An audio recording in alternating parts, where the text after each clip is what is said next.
Hello guys, আশা করি তোমরা কেমন আছো, খুব ভালো আছো।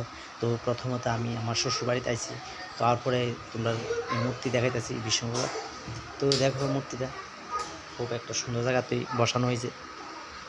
প্রথমে আসার পর আমি নমস্কার করলাম, তোমরা দেখানোর আমি চেষ্টা করতেছি। দেখো মূর্তি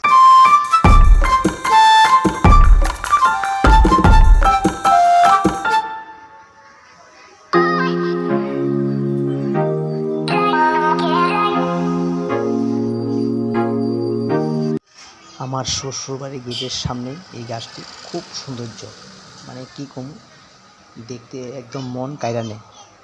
তো তোমরা দেখাইতেছি, দেখো গাছটি কি সৌন্দর্য লাগে। তো বিশ্বকর্মা পূজাতে আমি আইতাম পারছি না, তো সকালবেলা 10টার সময় আইছি। তো আজকে তারা দশমী করব, তো দশমীর উপলক্ষে আইছি। তো আবার করে দেখেন মাংস টাংস সব রান্ধারান্ধি হয়ে গেছে। এখানে আছে আমার শ্বশুরবাড়ি, এখন আত্মীয় স্বজনের লোক, আমার একটা দিদি লাগে সব।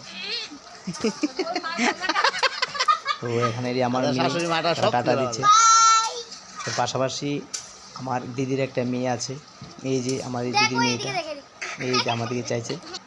তো এটা আমার সম্বন্ধীর ঘর, নতুন তুলছে। তো আমি আর কোনো সময় আইছি না, তো ঘরটা খুব সুন্দর হয়েছে। তো আমি তো দেখতেছি, তো পাশাপাশি তোমরাও দেখাইতেছি, দেখো কেমন ডিজাইন করছে। আর গরমের ভিতরে ফাঁকা চালা রাখছি, কারণ যেই গরম পড়ছে অতিরিক্ত।